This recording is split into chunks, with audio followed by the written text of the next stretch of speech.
But now I have a constant, and that's dinner thieves. I don't care what I'm doing. I don't care what I did in the last. If dinner thieves calls, we're stopping everything, bro.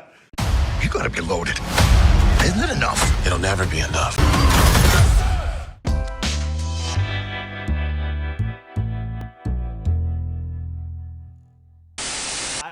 I'm a fan of both of you. This guy's awesome, man. Come on, he's awesome. Yeah. You're going into the second film. You guys found the chemistry last time. What was it like building the world of what these two guys are? I mean, I gotta give a lot of credit, obviously, to Christian. You know, I really look at Dinner Thieves as his baby. But there was a time when we were filming in Spain where me and Gerard ended up being neighbors. Yeah. And one night we had a scene that we had coming up, and he hit me and he was like, "You want to just go over it?"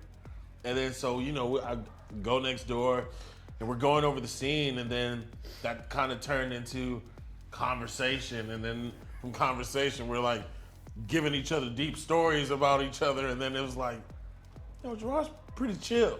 And then from there, the buddy cop started. Dude. Yeah. After that, it was just like, man, this is my guy. Absolutely. Yeah. That was a great night. We understood each other after that. Yeah. No, you feel that. I mean, I loved working with him in the first movie, but how much can you bond when pretty much every scene I'm kicking the shit out of him, And, so this, we're more, the gloves are off. We know who each other is. And there's so much color in that because Big Nick he's kind of an unforgettable character and everything about him. Yeah. And so is Donnie, especially what you know about Donnie at the end. And you throw us together, and then but also on the same side or whatever the hell's going on there. There's so much story and emotion and tension and brotherhood and lack of brotherhood and frustration and him kind of trying to contain a bull in a china shop that is Nick, whilst also trying to pull off this massive heist. It's just great entertainment. Lots of work. Yeah, and you get to do. I mean, it's so open as a franchise. I was talking to Christian. He's like, we could do any heist, any big heist. We can recreate that stuff. Yeah. Well, for you're an expert at this. You can make these films. Oh, come on, dude. I thought you were talking to him. No, you know how to find these scripts that kind of find an audience, and people love that. Yeah. What do you look for? How do you know? Well, sometimes it's what do you look for, and then what do you think you can bring to it? Okay. Because this script was not, there was always, Christian thinks up the best ideas, but this script needed work, to give this, to flesh out the characters that really, the best part of the movie is, I think, our relationship, so it's partly gone, okay, what do you think is going to strike with an audience? And some of that is just universal and timeless. Some of that is maybe where you feel at the moment and what you think an audience are looking for. But more than anything, and I think what's great about us is these are two, they're not quite superhuman, but they're both amazing individuals. Yeah.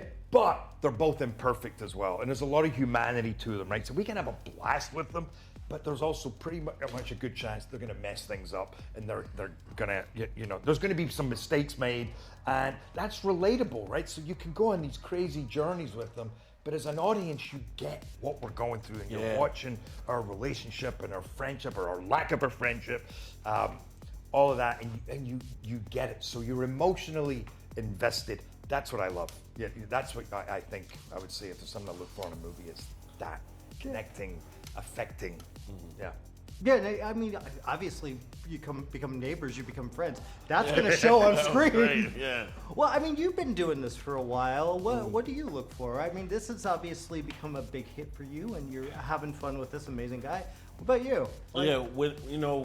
When I did my first film, Straight Outta Compton, That's why I talked to you first. Yeah. When I did my first film, I got a lot of course he can play his dad.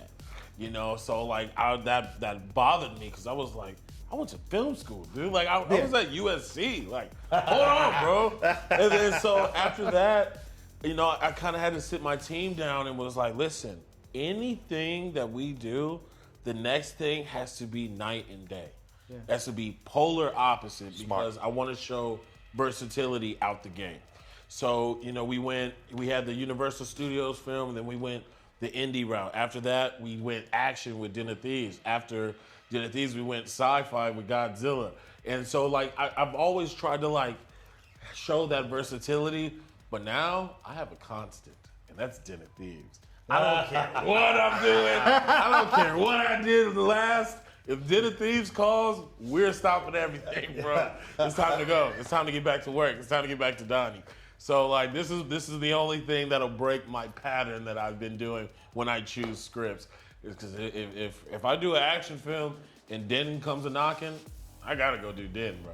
Well, he plays so many characters in Den. There's a lot of different Donnies. So right there alone is like 4 different movies. I got him there, and then I thought I'll take him there. And then, so that's cool. But, Well, we got a wrap, guys. Yeah, thank you, man. You guys are awesome. Thank you. Of course. Appreciate that. Of course.